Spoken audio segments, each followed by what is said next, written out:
ሰላም ጤና ይስጥልኝ ውድ የዳኒ ስፖርት ቤተሰቦች፣ በዛሬው ዕለት የስፖርት ዜናዎች በርካታ ትኩስ መረጃዎችን ይዘንላችሁ ቀርበናል።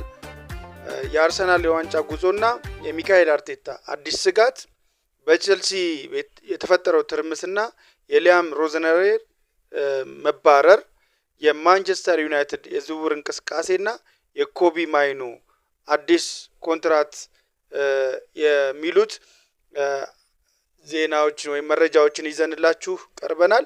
ከዛ በፊት ግን ፔጃችንን ላይክ፣ ሼር፣ ኮሜንት ማድረጋችሁን እና ሰብስክራይብ ማድረጋችሁን እንዳይረሳ እያለን እስከ ዝግጅታችን ፍጻሜ ድረስ አብራችሁን ቆዩ እንላለን።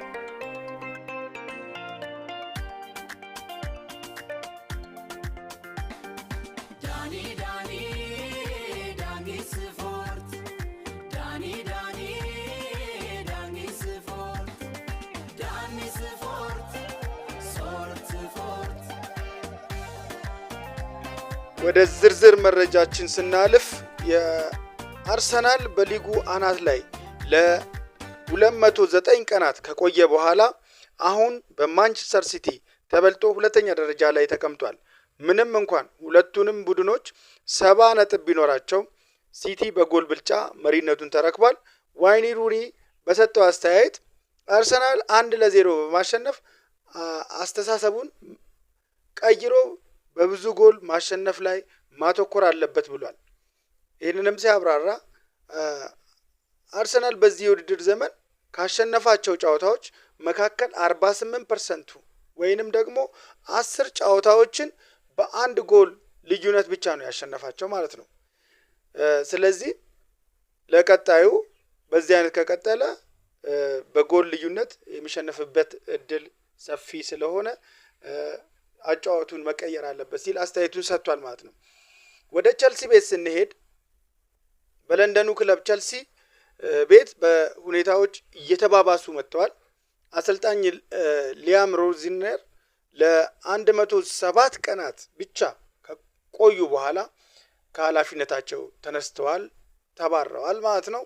ቸልሲ ላለፉት 114 ዓመታት ታይቶ በማይታወቅ ሁኔታ 5 ተከታታይ ጨዋታዎችን ያለ ጎል ተሸንፏል። የቀድሞ ካፒቴን ጆን ቴሪ ስለ ክለቡ የወደፊት እጣ ፈንታ እሰጋለሁ ሲል ስጋቱን ገልጿል ማለት ነው። ወደ ማንቸስተር ቤት እንሄድ። ማንቸስተር ዩናይትድ ቤት ስንሄድ ወደ ኦልትራፎርድ ስናመራ ወጣቱ ኮቢ ማይኑ ለ5 ዓመት የሚቆይ አዲስ ኮንትራት ለመፈረም በቃል ደረጃ ስምምነት ላይ መድረሱን ሰምተናል ማለት ነው። በሌላ በኩል ዩናይትድ የሪያል ማድሪዱን አማካኝ ኦሬሊያን ቹዋሚኒን ለማስፈረም ሁኔታዎችን እየተከታተለ ይገኛል ማለት ነው። በዚህ ልጅ ላይ ትኩረት አድርገዋል። የግድ መሀል ሜዳውን ማጠናከር ስላለባቸው እና ተጫዋቾች ስለሚያስፈልጉ፣ ይሄ ደግሞ ወርልድ ክላስ በጣም የበሰለ የተከላካይ አማካይ ቦታ ተጫዋች ኢንተርናሽናሉ የፈረንሳዩ ኢንተርናሽናል ቹዋሚኒን ትኩረት አድርገው በቅርበት እየተከታተሉት ይገኛሉ ማለት ነው። ፖል ፖግባ በቅርቡ በሰጠው አስተያየት ብሩኖ ፈርናንዴዝ በማንቸስተር ሲቲ ቢጫወት ኖሮ የባሎንዶር አሸናፊ ይሆን ነበር በማለት አድናቆቱን ገልጾለታል ማለት ነው። ጥሩ ማለት ሌሎቹ የቲሙ ሁኔታ ነው እንጂ በጥሩ ቲም ውስጥ ቢጫወት ኖሮ የባሎንዶር አሸናፊ ብዙ ዋንጫዎችን የማሸነፍ እድል ነበረው ሲል ገልጿል ማለት ነው። ኦኬ ወደ አርሰናል እና ሲቲ ተመልሰን የተወሰኑ መረጃዎችን ስናይ በዘንድሮ የፕሪሚየር ሊግ የዋንጫ ፉክክር በጎል ልዩነት ሊወሰን የሚችልበት እድሉ ሰፊ ነው ማለት ነው። ማንቸስተር ሲቲዎች በጎል የማግባት ብቃታቸው የተሻለ ቢሆንም አርሰናል ቀሪዎቹን 5 ጨዋታዎች በከፍተኛ ግፊት ካልተጫወተ ዋንጫውን ሊያመልጠው ይችላል ማለት ነው። በሌላ በኩል ምን ማለት ነው? ያው 1-0 እንደለመደው አሸንፌ ወይም ዘግቼ እወጣለሁ ቢል እኩል ነጥብ ነው ያላቸው። ሁለቱም ቡድኖች በጠባብ ጎል እያሸነፉ የተወሰነውን ሲቲ በብዙ ጎል ቢያሸንፍ ልዩነቱ የጎል ይሆናል ማለት ነው። ሲቲ ደግሞ እንደዛ ሆኖ አርሰናል የተሻለ ግብ እያስቆጠረ ከሄደ በዚሁ ነጥባቸውን ሳይጥሉ ቢሄዱ አርሰናል ዋንጫውን የመብላት እድል አለው ማለት ነው። ስለዚህ አሁን ውድድሩ ኦፕን ኢንድ ነው፣ በጣም ከባድ ነው።